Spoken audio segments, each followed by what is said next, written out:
Dahan-dahan lang sa pagmamanehohan, ha? Sige yan, salamat ha. Paano, alis na ako. Ikaw muna bahala sa bahay. Walang problema, Han. Basta pagdating mo sa Cebu, tumawag ka kaagad. Sige Han.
Aray!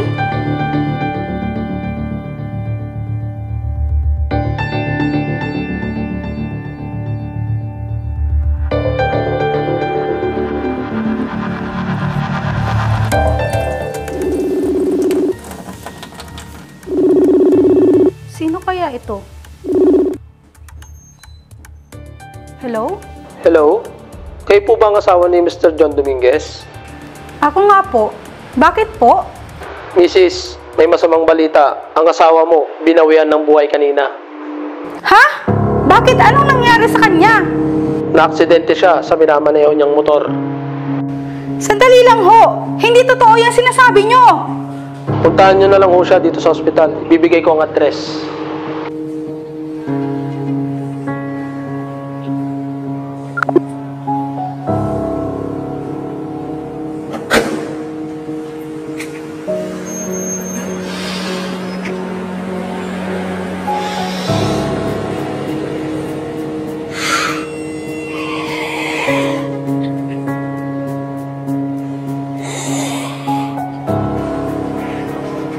Diyos ko po.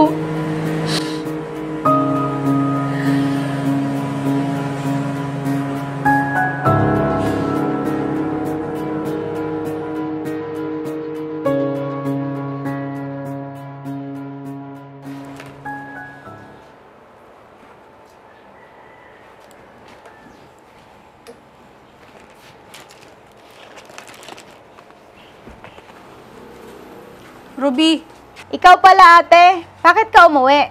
dito na muna ako, Ruby. Sige ate, kumain ka na ba? Hindi pa nga. Maghahanda lang ako ng pagkain mo. Sige, salamat. Sige ate, upo ka muna.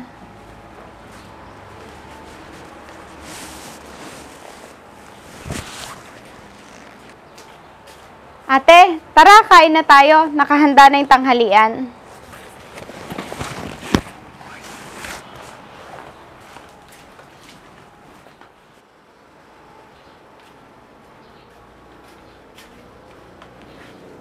Ate, paano na yung negosyo ni Kuya? Sino mangangasiwa? Bahala na ang kasosyo niya doon.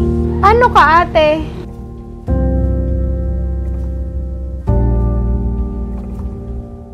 May naipon pa naman akong pera sa bangko. Yun na muna ang gagamitin kong panggastos. Ate, mauubos din yan. Mabilis lang ang pera pag hindi mo ginamit sa negosyo. Wala pa akong plano na magnegosyo, Ruby. Ikaw ang bahala ate.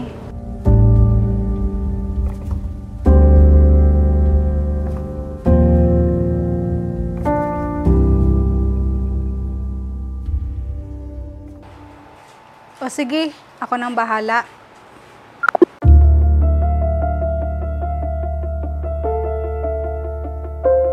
Kaunti na lang palang pera ko sa bangko.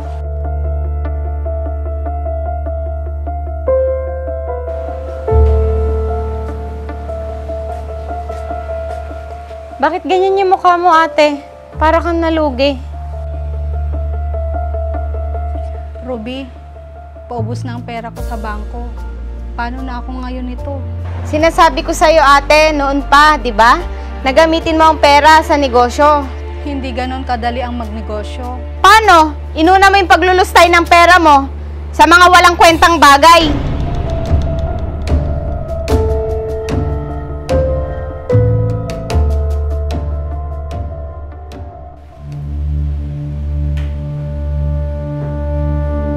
Nasaan na kaya si Mitch? Matagal ko nang hindi nakikita. Simula nang mamatay si John. Mukhang hindi na magpapakita ang manugang niyang si Mitch. Bert! Bakit po, Boss Romeo? Pahanap mo nga kung saan tumutuloy si Mitch ngayon. Boss, bakit po? Wala nang tanong-tanong pa. Bilisan mo na. Sige po, Boss Romeo.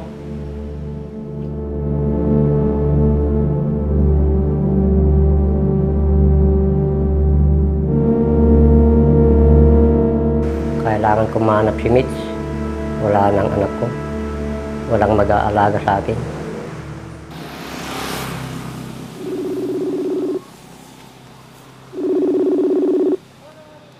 Hello? Nahanap mo na ba yung pinapahanap ko sa'yo? Sigurado ka? O sige, maraming salamat.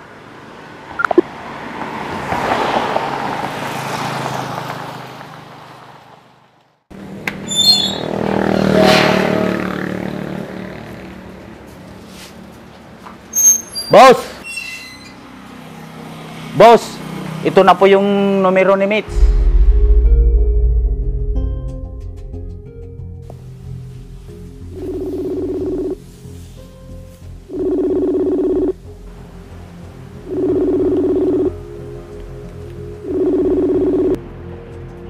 Hello? Sino po sila? Mitch! Si Romeo to. Tatay ni John. Pa, kayo po pala. Kamusta po kayo dyan sa Maynila? Mabuti naman anak. Nalulungkot pa rin ako sa pagkawalan ni John. Ako din pa. Kaya nga umuwi ako dito sa probinsya namin. Anak, may pakiusap lang sana ako sa'yo. Ano yun pa? Pwede ka bang lumuwas dito? Bakit po? Basta, dito ko na lang sasabihin sa'yo. Sige po, luluwas na lang po ako dyan ngayon. Sige anak, hihintayin kita.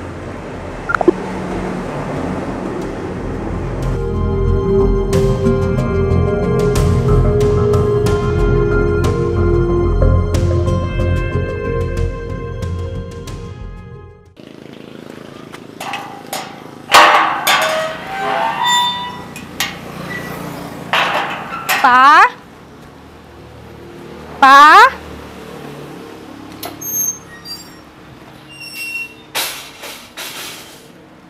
Pa? Maupo ka anak. Mano po? Sino pong kasama nyo dito? Si Bert anak. Bert!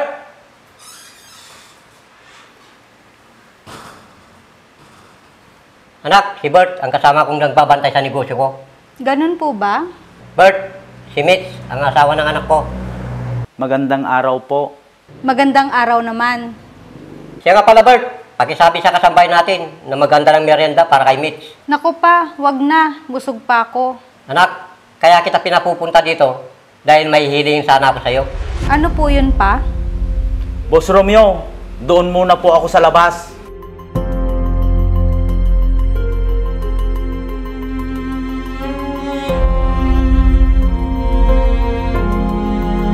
Pwede mo ba akong samahan dito sa bahay? Total, wala na ang anak ko. Nakaisa-isa kong anak na tagapagmana.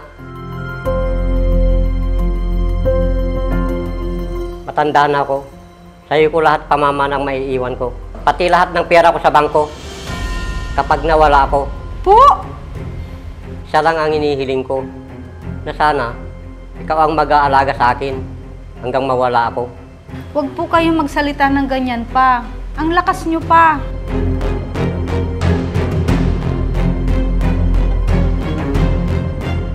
May sakit na ako.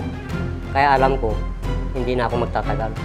Sige po, pinapangako ko, aalagaan ko kayo. Salamat, anak.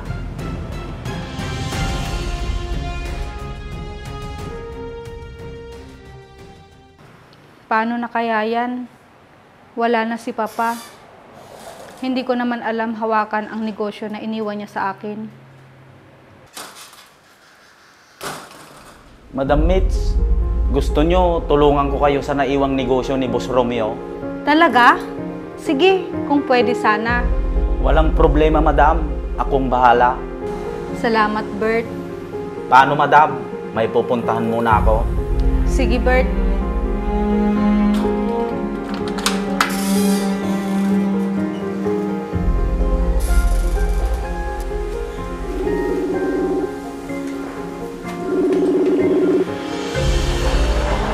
Pre, ayos na. Nakumbinsi ko na ang amo ko.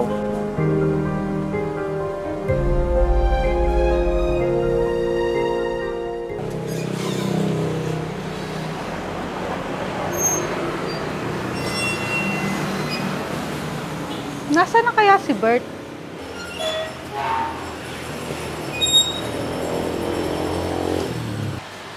Madam, Oh, Bert, saan ka ba pumunta? doon lang po sa kabilang bayan. May binisita lang ako. Ganun ba? Bukas pala, ikaw ang maningil sa paupahan natin. Walang problema, madam. Basta ikaw. Sige, aalis na muna ako. Ikaw na muna ang bahala dito sa bahay. Sige, madam. Mag-ingat po kayo.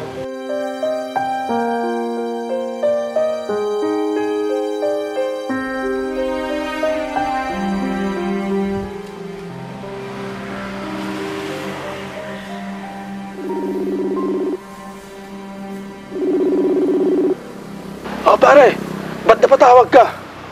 Pare, wala na si madam. May pinuntahan. Mamaya, pumunta ka dito sa bahay. Mag-inuman tayo. Oo ba? Basta sagot mo. Walang problema, pare.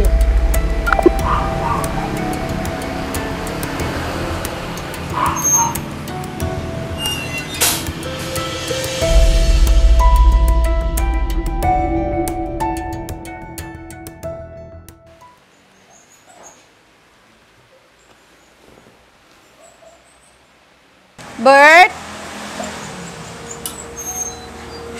Bert? Bert? Bakit po, madam? Nasingil mo na ba ang mga renta ng bahay? Hindi pa po, madam. Medyo matatagalan po ng mga ilang araw. Ano? Lagi na lang bang ganyan? Halos ilang buwan na silang hindi nakakabayad. Mapuntahan nga.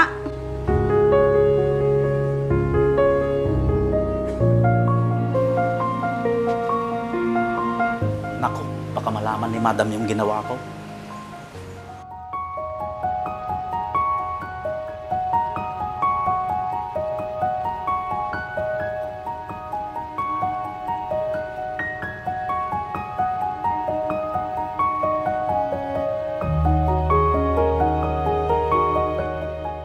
Bert?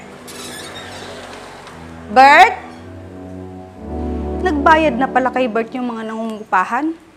Hindi man lang niya binigay sa akin. Saan na kaya pumunta yung lalaking yun?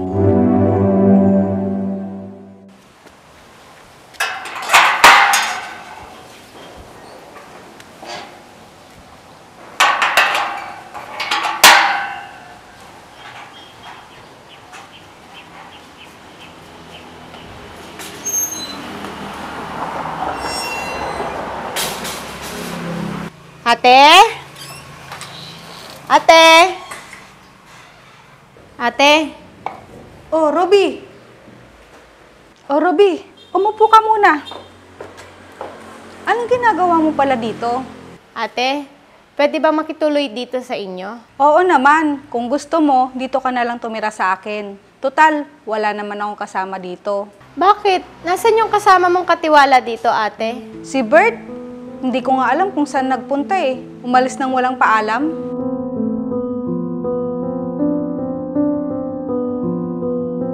Mabuti naman at naisipan mong lumuwas para may kasama na ako dito. Wala kasi ako mahanap na trabaho dun sa atin, ate. Kaya naisipan kong pumunta dito. Tamang-tama, wala na si Bert. Ikaw na lang ang mamahala sa paupahan kong bahay. Sige, ate. Hayaan mo. Tutulungan kita. Salamat.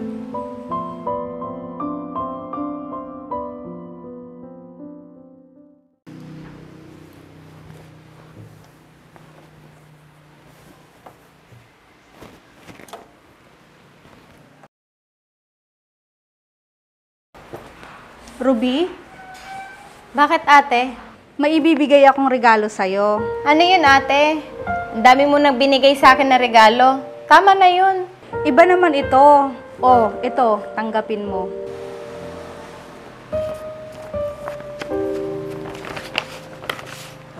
Ano ito ate? Sige, buksan mo. Titulo yan ng lupa. Anong gagawin ko dito ate? Ibebenta ko ba? Hindi, sa'yo na yan. Talaga ate? Akin na ito? Kanino ko pa ba naman ibabahagi ang kayamanan ko? Siyempre, sa nag-iisa kong kapatid. Salamat ate. Ako ang dapat magpasalamat sa'yo. Dahil kung hindi sa'yo, hindi lalago ang negosyo ko. Sino pa bang ibang magtutulungan? Kundi tayong dalawang magkapatid lang. Siya nga pala, uuwi tayo sa probinsya para magbigay ng tulong sa mga kamag-anak natin. Sige ate. Salamat po at binigyan niyo ako ng mabait na ate.